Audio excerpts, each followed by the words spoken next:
रावण एक ऐसा नाम जो लगभग हर व्यक्ति ने अपने जीवन में कभी न कभी सुना है। बात करें हिंदू धर्म से जुड़े लोगों की तो इन्हें तो न केवल इनके नाम के बारे में ही बल्कि इनके चरित्र से जुड़ी भी कई बातें भी पता होंगी। आज हम आपको रामायण के इस प्रमुख पात्र के बारे में ही बात करने जा रहे हैं। आप में से काफी लोग इनसे रूबरू हैं, वहीं आज भी ऐसे कुछ लोग हैं जो इन बातों से पूरी अनजान है। तो चलिए बिना देर किए हुए जानते हैं रामायण में अपनी अहम भूमिका निभाने वाले लंकापति राजा रावण के बारे में। धर्म ग्रंथों में रावण से जुड़े बातों के अनुसार रावण लंकापति के राजा माने जाते थे। हालांकि जिस लंका के वो राजा कहलाते थे वो असल में भगवान शिव की थी, जिसे रावण ने वरदान में मांगा था। ये न केवल रामायण के मुख्य पात्र के तौर पर जाने जाते हैं, बल्कि इनमें ऐसी कई विशेषताएं थी जिस कारण इन्हें आदर सम्मान की दृष्टि से देखा जाता था। परंतु अपनी मां के राक्षस कुल के चलते ही रावण में राक्षसी गुण पैदा हुए। वह ब्राह्मण होने के बाद हमेशा एक असुर के नजरिए से देखे गए। ये अपने 10 सिरों के चलते दशानन नाम से भी अति प्रसिद्ध थे। ये 10 सिर उन्होंने असुरी शक्ति की मदद से ही प्राप्त किए थे। राम कथा के दौरान एक प्रसंग ऐसा आता है जिसमें इन्हें श्री राम के उज्जवल चरित्र को उभारने वाला पात्र माना गया है। शाकद्वीपीय ब्राह्मण पुलस्त्य ऋषि का पौत्र तथा ऋषि विश्रवा के पुत्र लंकेश शिव के परम भक्त, उद्भट राजनीतिज्ञ, महापराक्रमी योद्धा, अत्यंत बलशाली, शास्त्रों का प्रखर ज्ञाता, प्रकांड विद्वान पंडित एवं महाज्ञानी थे। कहा जाता है ये अपने समय के सबसे बड़े विद्वान थे।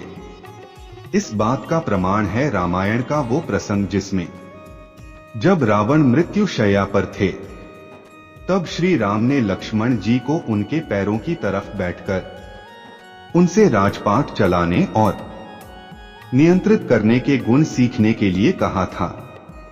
कथाओं के अनुसार रावण के शासन काल में लंका का तेज अपने चरम पर था, इसलिए उसकी लंका को सोने की लंका व सोने की नगरी भी कहा जाता था।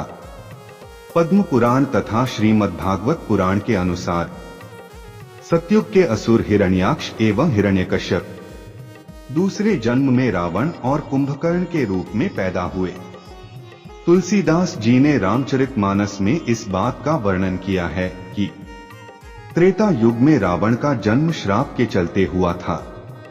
बात करें रावण के 10 सिरों की तो इससे भी एक पौराणिक कथा जुड़ी हुई है, जिसके अनुसार एक बार जब रावण कृष्ण पक्ष की अमावस्या को युद्ध के लिए गए थे, तब जैसे राम जी उनके सिर को काटकर गिराते, वैसे ही उसके स्थान पर दूसरा सिर उभर आता।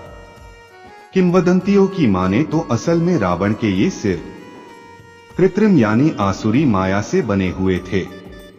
कथाओं के मुताबिक श्री राम द्वारा एक एक दिन रावण के एक एक सिर काटने पर भी जब रावण का वध नहीं हुआ तो 10वें दिन अर्थात शुक्ल पक्ष की दशमी को श्री राम ने उनकी नाभि पर वार किया और उन्हें मुक्ति दिलाई थी। कहा जाता है कि रावण के दादाजी का नाम प्रजापति पुलस्त्य था, जो ब्रह्मा जी के 10 पुत्रों में से एक थे, जिसका अर्थ ये हुआ कि रावण ब्रह्मा जी का परपोते थे। हालांकि शास्त्रों के अनुसार रावण ने अपने पिताजी और दादाजी से हटकर धर्म का साथ न देकर अधर्म का साथ दिया था। बात करें हिंदू ज्योतिष शास्त्र के लिहाज से तो इसमें भी रावण ने अपना अहम योगदान दिया है।